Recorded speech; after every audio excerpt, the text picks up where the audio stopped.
Vamos lá, meus irmãos, vamos lá. Começando aqui nossa 8ª aula de Geografia Bíblica 1. Já oramos como é costume, mais uma vez, boa noite, graça e paz. Graças, paz. Graças, paz, boa noite.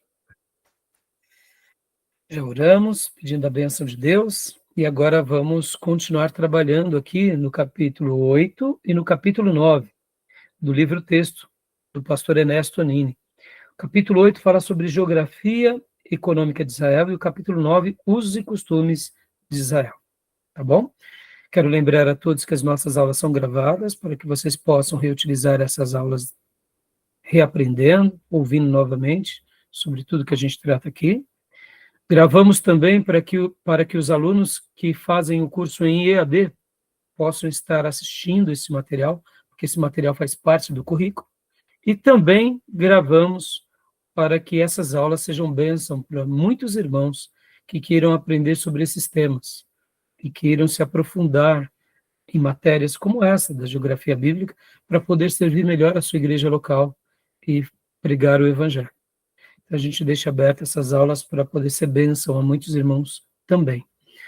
Então vamos lá, meus irmãos, hoje começando aqui, nesses dois assuntos, eu separei um acervo bem legal aqui, quero tentar unir essa parte técnica a uma parte prática, né? Tentar fazer essa ponte entre a geografia bíblica sobre aquilo que trata da economia, de como eles viviam, né? A relevância do que eles faziam, do que eles negociavam, e tentar extrair, por meio desses acontecimentos, tanto econômicos, sociais, geográficos, a questão dos usos e costumes, as moradias, para que a gente possa entender um pouco a vida dos nossos irmãos em toda a revelação, desde Abraão até os apóstolos. Lembrando que há uma transformação bem significativa, porque Abraão ele era uma pessoa que habitava em tendas, né? Ele era um beduíno, ou um nômade, um seminômade, chamamos, né? Porque ele andava um pedaço, ali ele ficava durante um período num lugar, depois se deslocava para outro, ou seja, ele era um habitante de tenda. E na história, tanto dos patriarcas, depois na história de Canaã, quando eles conquistam Canaã com Josué, e depois, quando vem ali a monarquia de Israel, o reino dividido, muda-se a configuração. Eles deixam de ser um povo seminômade, habitantes de tenda, para agora terem casas. E hoje, nessa matéria de hoje, a gente vai trabalhar um pouco sobre essas questões, sobre como eram esses períodos, como era a vida deles, e qual a importância de saber tudo isso. Tá bom? Então vamos lá. Quero ler um texto bíblico que está aqui no Evangelho de João, capítulo de número 15. Evangelho de João, capítulo de número 15. Quero ler do versículo 1 ao versículo 5. Eu vou até compartilhar aqui com vocês. Gosto muito de abrir nossas aulas lendo um versículo bíblico, até porque estamos num seminário teológico. E nossa premissa superior é aprender a palavra de Deus. Então, o irmão ou a irmã que desejar pode ler para nós João 15, do versículo 1 ao 5. Que hoje a gente vai falar bastante aqui, inclusive, sobre a agricultura, vamos falar sobre o plantio, a colheita, as frutas, né? Essa parte também. E João 15 tem tudo a ver. E percebam que aqui Jesus está usando algo que era muito comum nos dias dele e está fazendo uma ponte sobre ele, sobre o Pai, sobre o que somos e representamos. Então, tenha uma bondade, pode ler para nós, João 15, do 1 ao 5. Eu sou a videira verdadeira, e meu pai é o agricultor. Todo ramo em mim que não dá fruto, ele o corta. E todo ramo que produz fruto, ele o poda, para que produza mais fruto ainda. Quanto a vós, já estáis limpo por causa da palavra que vos tenho falado. Permanecei em mim, e eu permanecerei em vós. O ramo de si mesmo não pode produzir fruto, se não estiver na videira, tampouco vós podereis produzir fruto, se não permanecerdes em mim. Eu sou a videira, vós sois o ramo. Se alguém permanecer em mim, e eu nele, esse dá muito fruto. Sem mim nada podeis fazer. Obrigado, meu irmão. No módulo passado que trabalhamos sobre homilética, falamos bastante sobre as figuras de linguagem. E aqui hoje, percebam, irmãos, a gente está na matéria de geografia bíblica. E o que o irmão acabou de ler tem a ver com uma figura de linguagem, mas tem a ver com a vida dos nossos irmãos, e principalmente de Jesus e dos apóstolos naqueles dias. A videira fazia parte da história deles. A vida de agricultor também fazia parte. Podem ver que a profissão de Adão era agricultor. O seu filho Caim torna-se também um agricultor. E Abel, ele torna-se um pastor de gado, né? Então, olha que interessante. Desde a criação do homem, a agricultura, mexer com o campo, mexer com o gado, fazia parte. E nos dias de Jesus não foi diferente. E ele usou aqui o simbolismo da videira para deixar uma mensagem poderosa para nós. Então, hoje, a gente vai passear bastante, né, nessa questão da economia de Israel, e na aula passada nós começamos falando sobre a fauna, sobre a flora, e esse texto tem tudo a ver com a vida econômica, com a vida social, com a interação social e até mesmo com a vida comunitária. Aqui, além da profissão, todos esses fatores estavam envolvidos na vida de um servo de Deus naqueles dias. E pode ver que Jesus aqui, ele faz uma comparação muito linda, né? Eu não sei se vocês sabem, mas uma das árvores frutíferas mais delicadas é a videira. A videira, ela pode... existem videiras silvestres, mas é muito raro você encontrar videira silvestre. Você encontra goiabeira silvestre, limoeiro silvestre, laranjeira silvestre, quase todas as frutíferas silvestres. Mas a videira, ela é um pouco peculiar, porque para ela poder dar o máximo do seu potencial, ou seja, para que ela produza bem, ela precisa de um agricultor. Ela precisa de um vicultor, uma pessoa que cuida. Ela não atinge o máximo do seu potencial sozinha. Sozinha ela até frutifica, mas ela frutifica muito pouco. Por quê? Porque ela precisa do quê? De cuidado.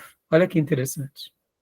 Então, Jesus, ele usa agora essa ilustração viva para falar aos seus discípulos e a todos nós o seguinte, que ele é a videira verdadeira, a única. E o Pai é um agricultor excelente, extraordinário.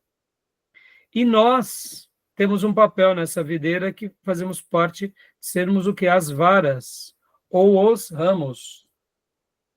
E é muito interessante quando a gente aprende um pouco sobre isso, porque a videira, o ramo frutífero de uma videira, o agricultor, o vicultor, ele simplesmente vai limpando e os novos ramos que vão surgindo na videira, ele vai cortando, ele vai tirando. Então, percebam que Jesus aqui dá uma lição muito linda do que é uma vida econômica, do que é uma vida produtiva, do que é o cuidado e da nossa origem. Nós não somos videira. Nós somos um ramo enxertado na videira. E temos um dever. Qual é o nosso dever? Estar apenas na videira? Não. É dar fruto. E todo ramo que, de fato, ele vê que produz fruto, ele limpa. Em outras palavras, ele poda. Para quê? Para que dê mais fruto. E perceba que, como eu disse no início, né, a videira ela também precisa ser adubada na época certa, ela precisa ser tosada na época certa, ela precisa ser cuidada quase como um pet, meus irmãos. É incrível isso. A videira ela é uma árvore assim muito muito delicada. Se você chegar na época certa e não fizer aquilo que ela precisa, ela não dá os frutos adequados. Tem que ser sempre na medida certa, também não pode ser demais, senão você agride. Por exemplo, a adubação. Você tem que adubar, você tem que afofar certas partes ali da terra e colocar o adubo espalhado na medida certa. Depois você tem que também passar as pesticidas nas folhas na época certa para proteger quando for nascer os novos frutos. Ou seja, há um cuidado muito grande, né? E quem faz esse cuidado é o Pai, porque Jesus é a videira e nós somos os ramos. E só para terminar, né, essa breve reflexão, Jesus diz, porque sem mim vocês não podem fazer coisa alguma, porque sem mim nada podeis fazer. Essa é uma das declarações mais lindas de um discípulo. Um discípulo que é ramo, que foi enxertado, um discípulo que é vara, que foi enxertada na videira, a gente só é alguma coisa porque, de fato, estamos nele. E se somos um ramo, uma vara infrutífero, ele nos corta e nos joga fora. Para quê? Para que os ramos frutíferos continuem frutificando. Que possamos ser ramos frutíferos, tá bom? Para a glória do nosso Senhor. Amém?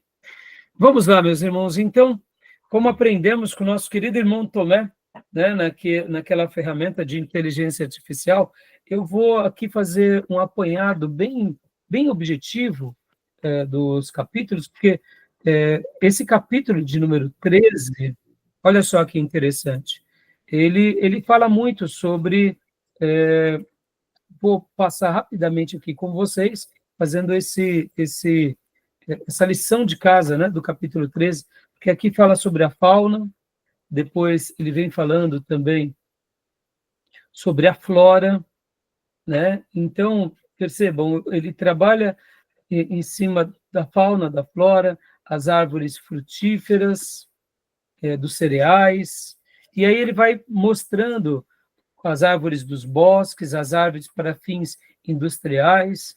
É uma leitura, assim, eu diria, mais técnica, mas, ao mesmo tempo, quero tentar aqui, como eu disse para vocês há pouco, fazer uma lição de casa, né? Ele fala também sobre a questão das pedras preciosas, né? Dos minerais que existiam. Então, é um capítulo bem interessante, e como nosso irmão Marcos Tomé nos ensinou na última aula a manusear um pouco aqui aquela inteligência artificial, eu vou agora compartilhar com vocês, tá bom? Aqui o Notebook LM, olha só que legal. Então, eu vou pegar aqui o capítulo 13, né? E vou já fazer aqui essa questão do... Como que é o nome mesmo?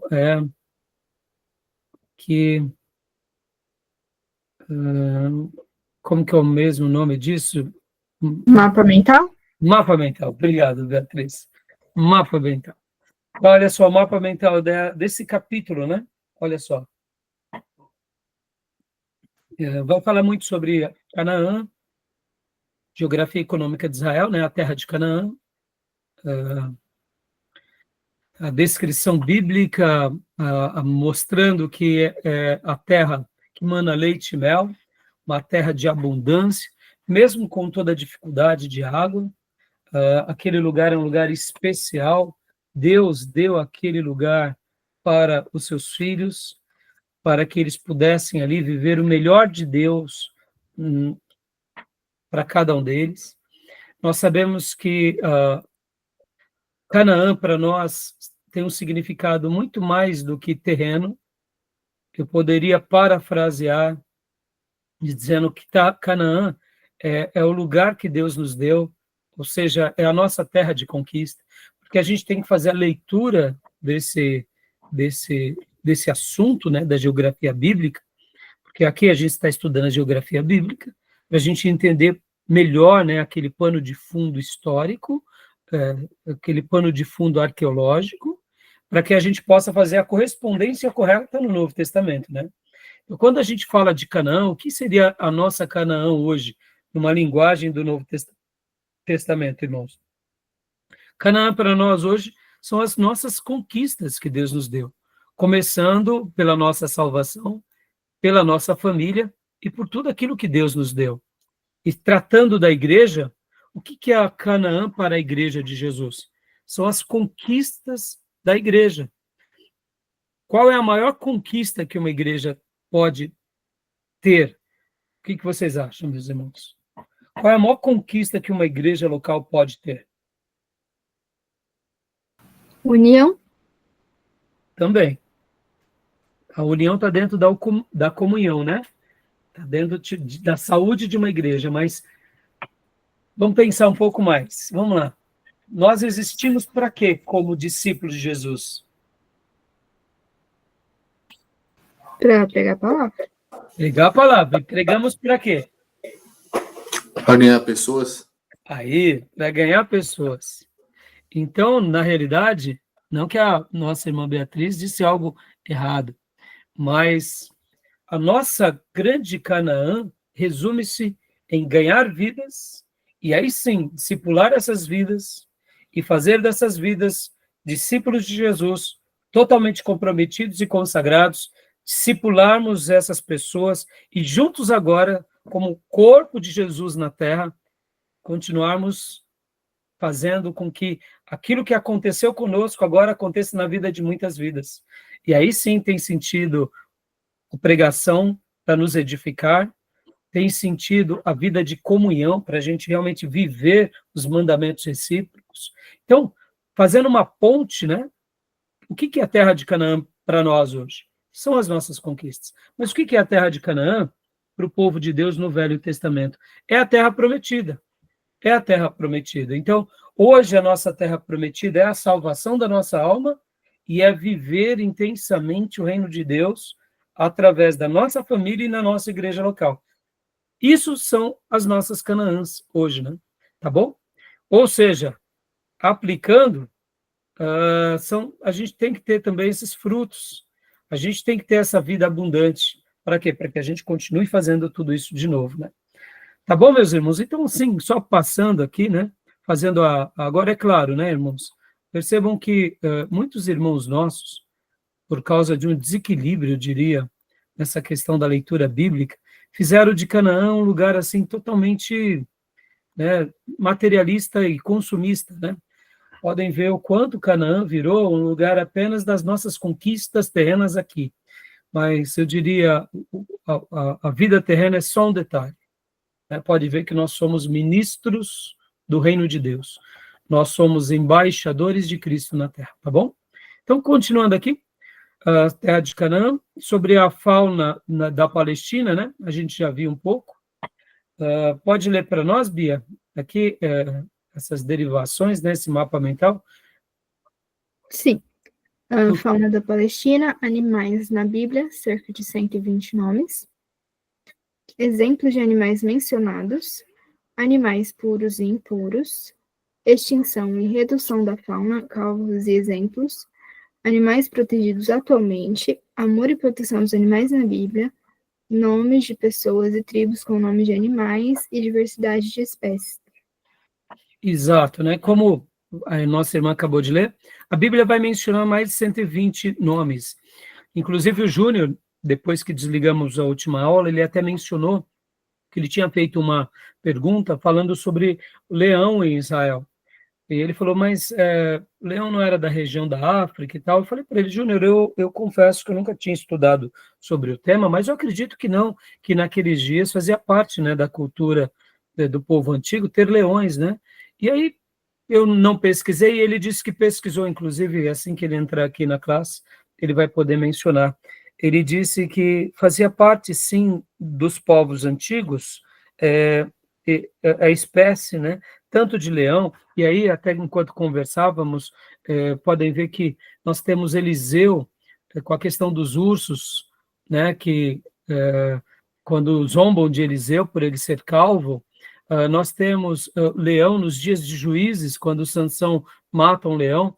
Nós temos Davi também lutando contra um leão e contra um urso antes de vencer Golias. Então, percebam que o leão, mesmo sendo um africano, um animal mais das regiões da África, mas ali também da região do Egito, de Israel, essa região também ali da Palestina, também tinham, né, esses animais, né?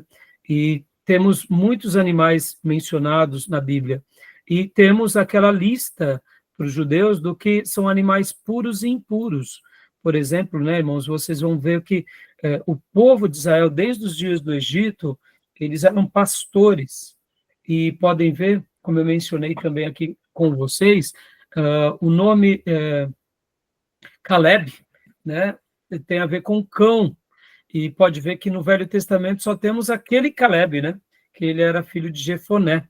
Então, dá para ver que os pais de Caleb, um era judeu e o outro não, e então ele era ali, vamos dizer assim, um judeu, né, mas com pais mistos, mas era um servo de Deus. Então, pode ver que o cachorro, para o judeu, não é um animal tão familiar, né, assim como o porco, por exemplo.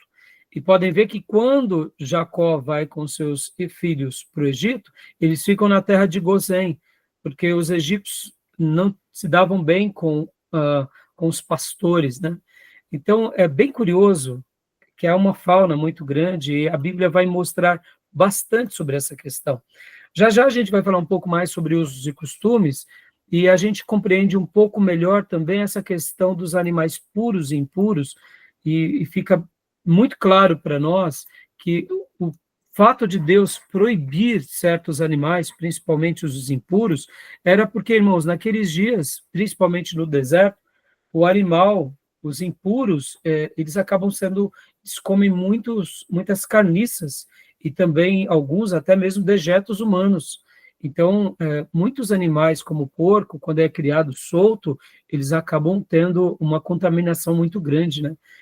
E a gente sabe que no Novo Testamento, com o apóstolo Pedro, Deus aqui já estava preparando esse nosso irmão judeu para uma nova fase, que é quando agora o evangelho fosse pregado aos gentios. E aqui Deus estava mudando as regras. Talvez isso pareça meio estranho para nós, mas eu quero lembrar, irmãos, que antes do dilúvio, os nossos irmãos, no passado, eles, literalmente, eles eram vegetarianos.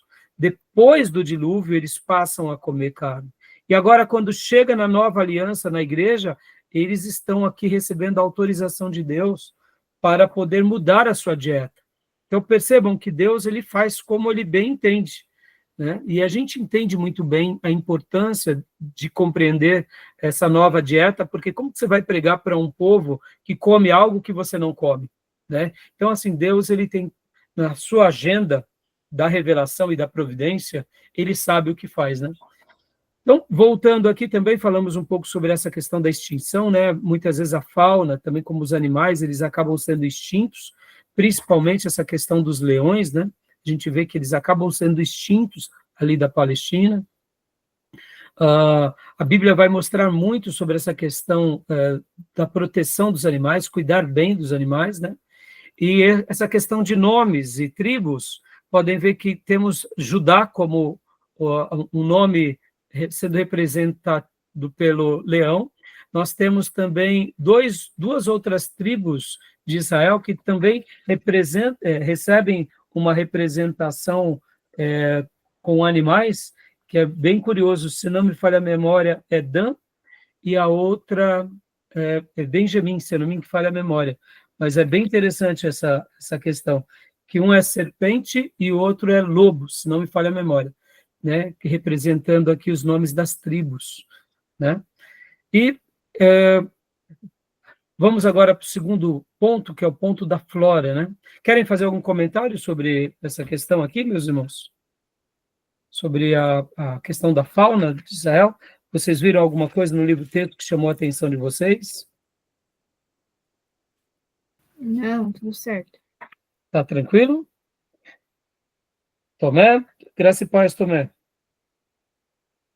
Graças a Deus, pastor. E o nosso irmão Diego também? Alguma pergunta, alguma dúvida? Não, pastor, por enquanto tudo esclarecido. Joia, ó, é Dan mesmo que é comparado à serpente, pode ver que lá em Gênesis 49,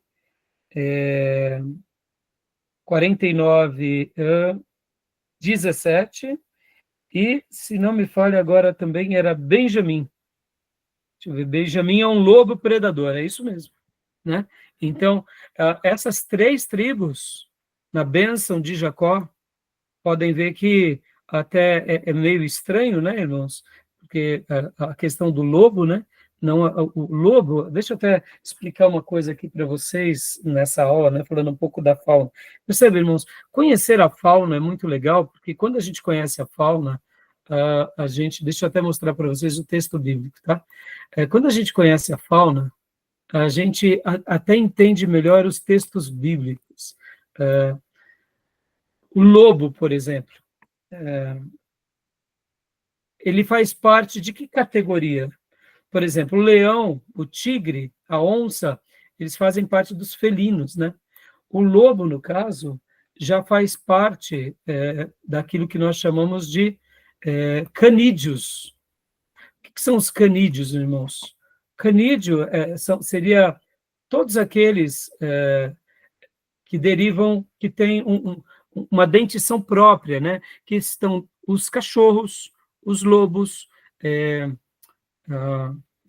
por exemplo, as hienas, né? Aqui, no caso, também, como eu li para vocês aqui, a raposa. Então, olha só, deixa eu mostrar para vocês aqui, ó. Judá é um leãozinho, por isso que a gente usa, né, leão da tribo de Judá. E aqui no versículo 17, olha só que interessante. Dan é uma serpente junto ao caminho, uma víbora junto à vereda. Então, olha que interessante, né? Jacó estava já dando aqui algumas profecias, mostrando até mesmo algumas figuras de alguns animais daqueles dias que representavam um pouco o que eles seriam, né? E eu sei que a serpente, para nós, também é um animal que a gente não tem, principalmente como povo judeu e cristão, a gente não tem aquela familiaridade, mas está aqui no texto bíblico, né? E Benjamim, no versículo de número 27, olha só. Benjamim é um lobo que despedaça pela manhã e devorará a presa. É um lobo que despedaça. Pela manhã devorará a presa e à tarde repartirá o despojo, né? Então você vê que faz parte da bênção que Deus tinha dado por meio de Jacó às 12 tribos, né? E deixa eu falar um pouquinho sobre essa questão do canídeo, irmãos.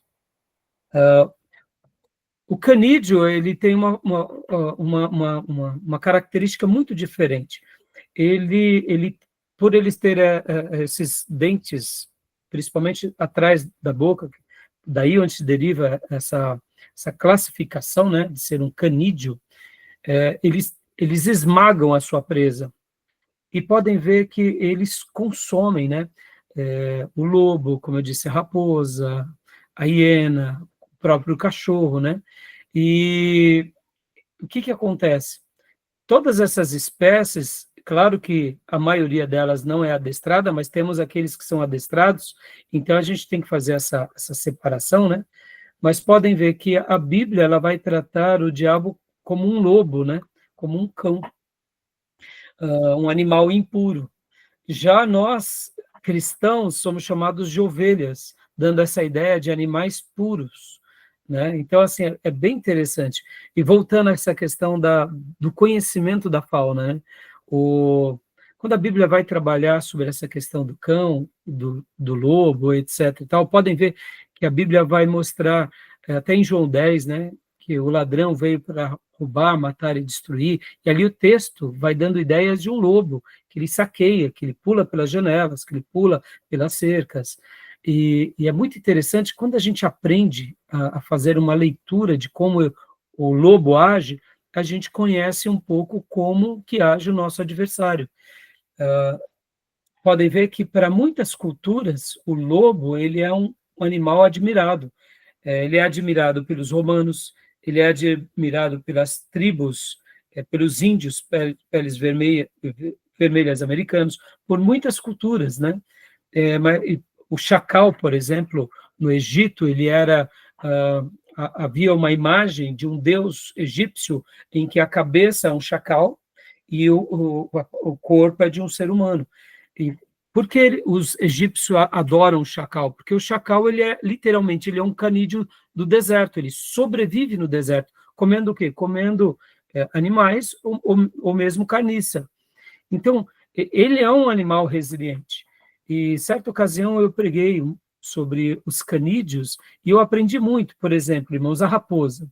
A raposa, ela é um canídeo, mas ela é um canídeo mais solitário. Ela não vive numa alcateia tão grande quanto são as dos lobos.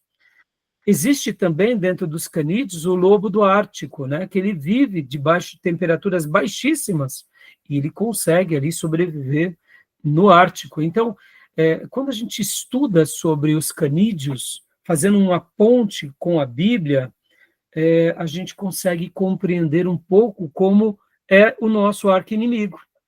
Interessante, né? Porque muitas vezes quando Deus usou essa figura de linguagem chamando o inimigo de lobo, muitas vezes Deus chama os ímpios na semelhança de cães, né? Por quê? Qual é a figura de linguagem? Qual é o significado que está por trás? Então, conhecer sobre a fauna tem muito a ver conosco, né? Tá bom, meus irmãos? Tem muito a ver com relação ao que Deus está querendo nos ensinar sobre o nosso arqui-inimigo, tá bom? Beleza? Tudo bem até aí? Vamos agora para a Flora, né? Flora. Querido Tomé, leia para nós aqui a Flora, meu irmão, por gentileza, rapidamente. Riqueza da flora mencionada na Bíblia em Israel. Cereais e leguminosos, hortaliças, árvores frutíferas, condimentos, incenso e bálsamo,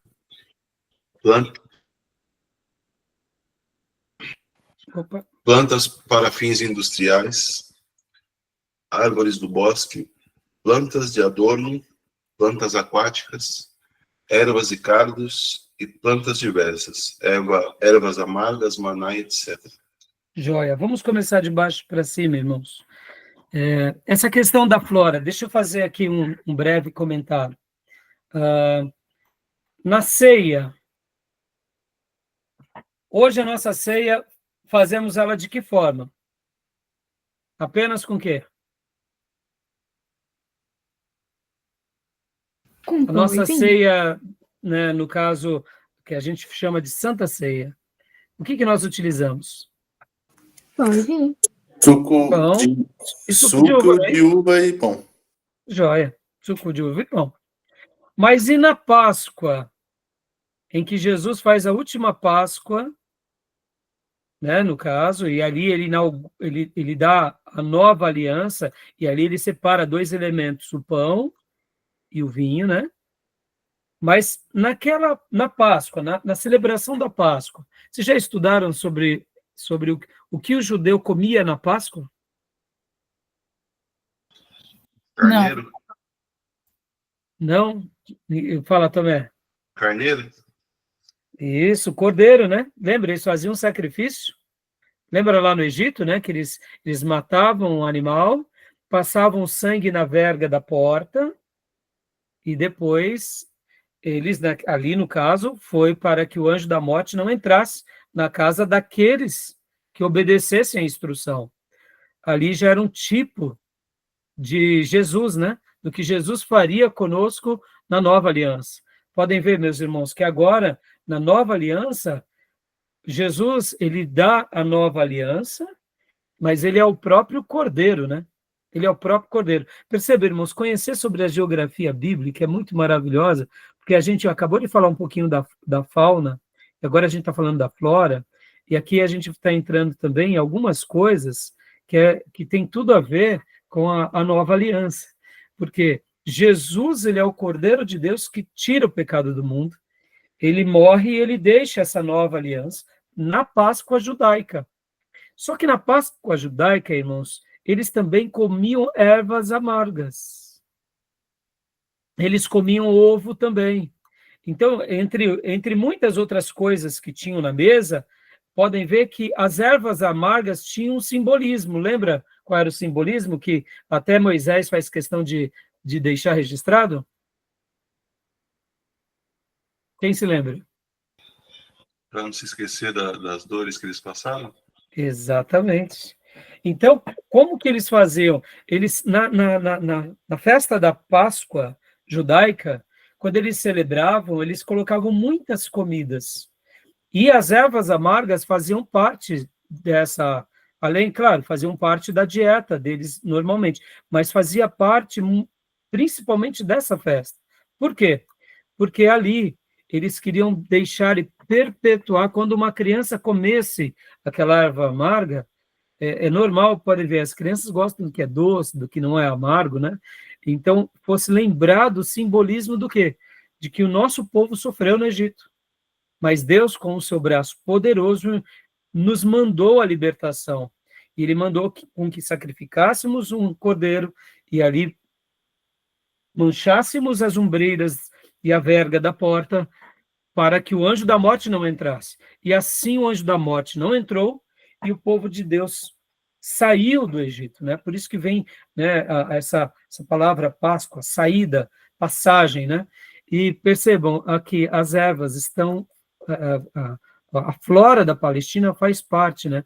E dentro dessa da flora da Palestina, irmãos, eu até separei aqui para vocês, né?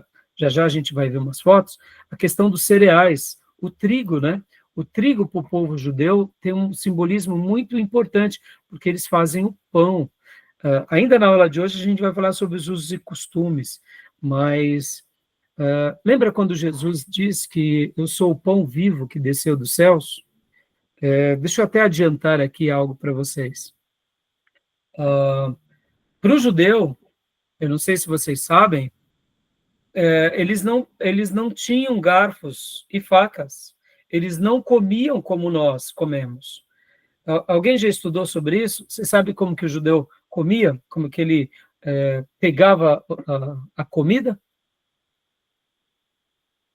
Já ouviram alguma coisa a respeito? Não? Eu não, pastor.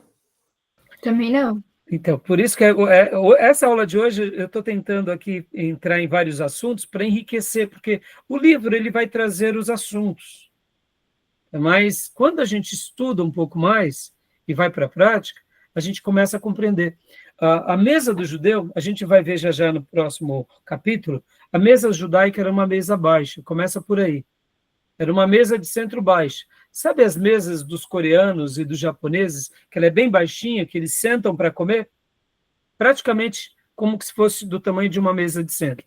Essas mesas nossas que nós sentamos em cadeira, não é que não existia, mas não era comum na casa de um judeu. Então, geralmente, os pais, principalmente a mulher, quando ela colocava as panelas e as travessas na mesa de centro, eram travessas grandes. Então, a mulher ela fazia um pão. Existia o pão com fermento, mas, via de regra, se comia muito pão sem fermento, que é o pão asmo. Então, o que eles faziam? Ele pegava o pão asmo, e agora ele pegava, literalmente, uma folha do pão, pegava um pedaço do pão, e aí ele ia lá e pegava com pão a comida e comia. Então, na realidade, o pão fazia parte de um utensílio para se pegar a comida. Então, percebam, quando eles comiam o pão, como nós gostamos do pão, o pão faz parte da nossa cultura, da cultura de quase todos os povos, mas para o judeu ainda o pão ainda é um instrumento. Então, quando Jesus fala que ele é o pão vivo que desceu dos céus, ele está dizendo o seguinte, olha, vocês não vivem sem mim, vocês precisam de mim. E para o judeu, mais do que para nós, brasileiros, né, o pão ele faz parte da dieta deles o tempo todo. Tudo que eles fossem comer precisava do pão para pegar. Vamos lá, meus irmãos. Talvez vocês comeram pão hoje no café da manhã. No almoço e na janta, não. Mas para o judeu é no café da manhã, no almoço e na janta, porque é o garfo e a faca do judeu. Então, perceba que interessante, né? Sabe o pão sírio?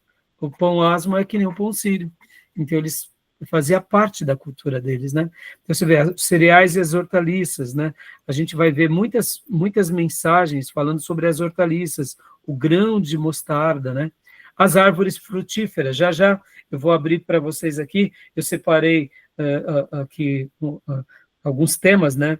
A gente vai falar um pouco sobre as lentilhas, sobre o trigo, falei há pouco sobre a videira, né? Mas eu vou continuar falando um pouco mais ainda sobre o fruto da videira, e principalmente do lagar, e quero falar também sobre a oliveira. Então, já a gente vai trabalhar com algumas fotos, né? E essa questão também dos condimentos, bálsamos, incensos, né? Podem ver que era muito comum, né, essa questão também de plantas para fins industriais. Nós vemos que, desde lá do Egito, eles tinham papiro, né? As árvores dos bosques, na realidade, seriam árvores para se fazer coisas, né? Objetos, né? E, então, é muito interessante essa questão aqui da parte da flora de Israel. Tudo bem, meus irmãos? Alguma pergunta? Algum acréscimo? Alguma dúvida? Então, agora aqui, os minerais, né? Leia para nós, irmã Elisângela, sobre as questões dos minerais, né? Sabemos que cada povo, cada terra tem, né, maiores riquezas do que outras, mas todos os povos sempre têm algum tipo de minerais na sua terra. Pode ler para nós, Mima. Minerais em Israel. Terra rica em minerais, metais e materiais, ouro, prata, ferro, cobre e etc. Pedras preciosas, listas bíblicas e exemplos. Pedras, abundância e uso histórico e atual. Diamante, fonte de divisas atual. Aqui, meus irmãos, tem que lembrar que essa questão dos minerais, e olha só que interessante, né? Sempre, né, os povos antigos, eles procuravam descobrir onde estavam as pedras preciosas, porque isso significava riqueza para eles e prosperidade. Mas olha só que interessante. Vamos pegar aqui um exemplo do ferro. Do ferro. Vocês, quando forem fazer aqui conosco a matéria Introdução ao Antigo Testamento, vocês vão ver uma coisa muito interessante. Porque os filisteus, eles assombravam durante muitos anos e décadas os israelitas. Uma das informações é porque os filisteus, eles desenvolveram a tecnologia do aço. Então, as espadas dos filisteus, elas eram de aços, eles tinham, né, descoberto o aço, enquanto as espadas dos israelitas eram só de ferro. Então, percebam, parece bobeira isso, mas hoje em dia, uma tecnologia de um país é sinônimo do quê? De uma riqueza. Lembra que na nossa última aula, quando nós falamos sobre as estradas e o caminho, eu fiz uma ponte aqui, que as redes digitais, que o mundo tecnológico é uma nova estrada que se abriu, é um novo caminho. E assim como uma estrada e uma rodovia, ela une pessoas, povos, ela pode ser um vínculo para que a gente propague o evangelho, anuncie o reino de Deus. Percebam que aqui também na questão dos minerais, a gente poderia dizer também, de uma certa forma, que isso gerava riqueza para aquele povo, e dentro dessas riquezas, uma certa tecnologia, porque, como eu disse para vocês aqui, essa questão de espadas e de objetos de defesa do exército de cobre e de ferro, quando tinham uma nova tecnologia, mudava tudo. Um soldado com uma espada de aço, lutando com 10 soldados com espadas de ferro, ele vencia, porque era uma tecnologia mais avançada. Tanto é que nos dias do rei Davi, ele consegue o acesso a essa tecnologia dos filisteus. E por isso que Israel, ali com Davi, passa até mesmo a dominar os filisteus. Percebam, irmãos, parece muita bobeira, né? Mas quando a gente começa a entender a geografia, a economia de um povo, e a gente começa a se preparar para aquilo e a enxergar aquilo como um meio de prosperidade, a gente está indo na frente, sendo protagonista na sociedade, né? E quando eu falo aqui sobre os minerais de Israel, e aqui a gente cita alguns, percebam, hoje, eu não sei se vocês têm visto o quão tem sido valioso aquilo que chamamos de terras raras. Eu não sei se vocês sabem, né? Terras raras. Há um investimento das grandes indústrias hoje comprando aquilo que chamamos de terras raras. O que seriam terras raras? Existem em alguns lugares, muitas vezes, por exemplo, certos minerais que são valiosíssimos. E quem possui essas terras raras, se eles sabem negociar, ou se eles comercializam essas terras raras, e não só comercializam, mas se eles desenvolvem, né, aquele mineral, eles acabam sendo protagonistas na sociedade. Eu acompanho bastante essa questão de terras raras, né? Só para vocês terem uma ideia, irmãos, a China, existem alguns caças americanos que eles precisam de um certo mineral que só existia na China, ou pelo menos é um dos lugares que existia mais. Algumas empresas americanas compravam dos chineses e essas empresas, na realidade, eram empresas, vamos dizer assim, se descobriu depois, empresas de fachadas, porque essas empresas, elas compravam por uma certa utilidade, aquele tipo de mineral, mas, na realidade, o final último daqueles minerais iam para a inteligência americana para desenvolver a tecnologia do caça americano. Jamais os americanos... Por que eu estou falando tudo isso, irmãos? Pode ver, a gente não está na aula de economia e recursos naturais. Percebam, irmãos, tudo isso, por que eu estou sendo tão enfático nessa questão econômica? E estou fazendo esses paralelos hoje? Para mostrar... Lembra que na última aula eu falei que quando a gente tem uma economia forte e próspera, a gente tem uma educação melhor? E quando a gente tem uma educação melhor, a gente continua tendo uma economia melhor. E aqui são escaladas. A gente vai escalando. Eu tenho uma prosperidade, eu tenho uma fonte mineral, eu tenho terras ricas. E aí eu posso investir em educação. E aí eu desenvolvo uma nova tecnologia. Ou seja, e eu acabo tendo mais... Ou seja, eu vou escalando. Nós precisamos pensar de forma estratégica.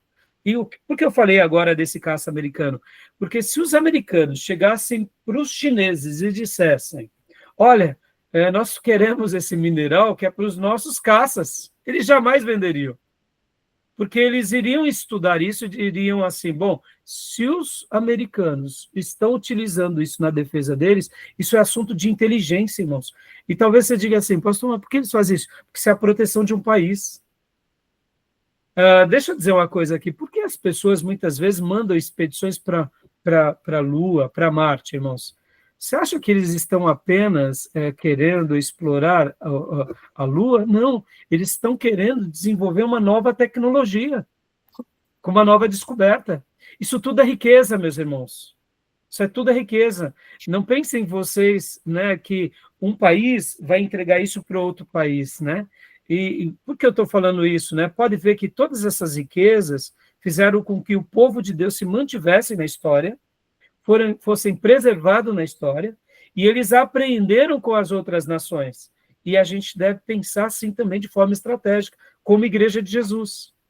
Né? A gente tem que ter essa visão também, eu diria, estratégica. É claro, irmãos, uma igreja não tem que se preocupar com caça, entendeu? Né? Não é a nossa função, né? A nossa função é outra. Mas percebam que esse assunto é um assunto muito interessante, né?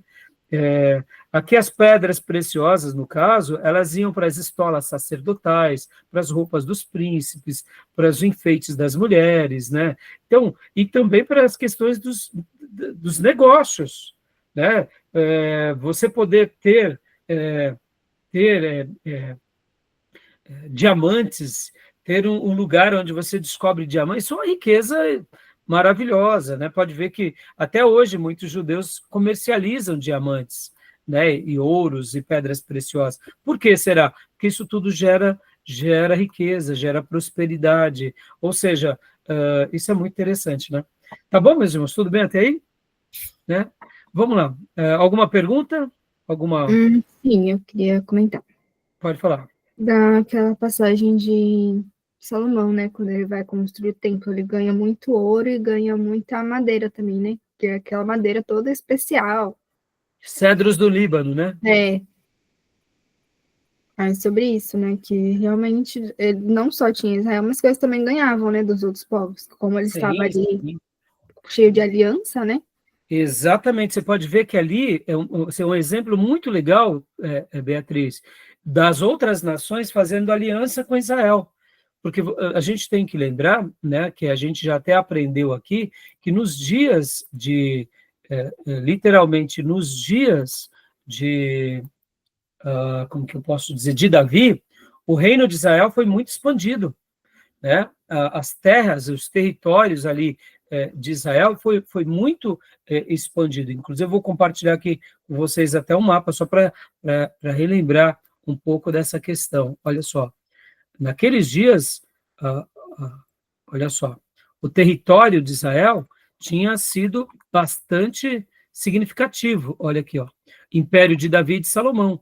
Podem ver aqui, ó. Aqui, nessa parte, ó, o reino de Saul, no seu auge, alcançou isso que está aqui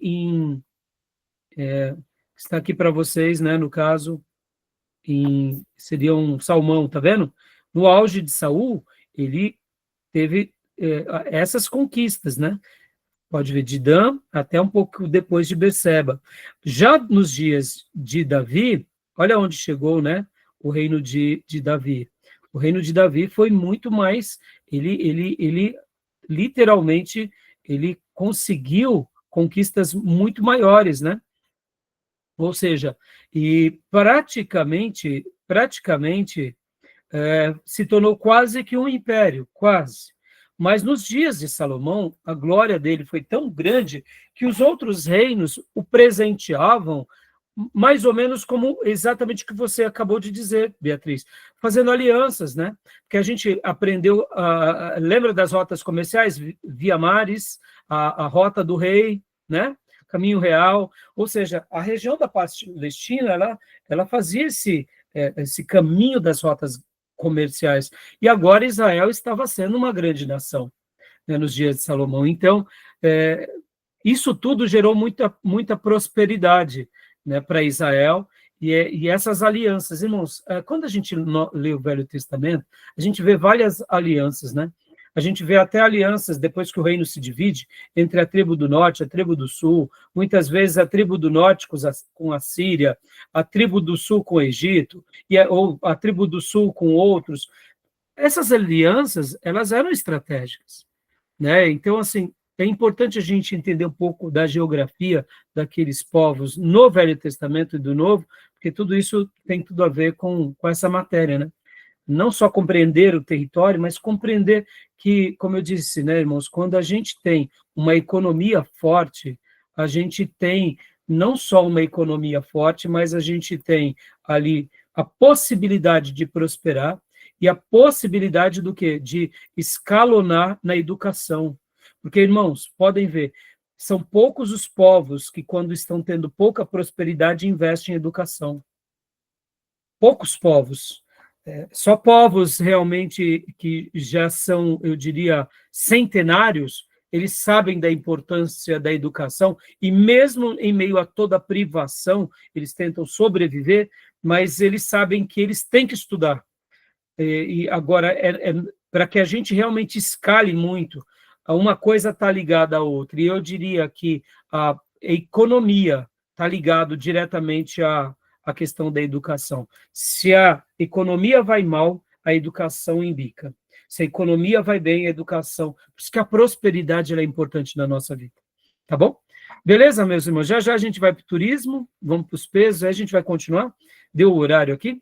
Mas mais alguma pergunta, meus irmãos? Não?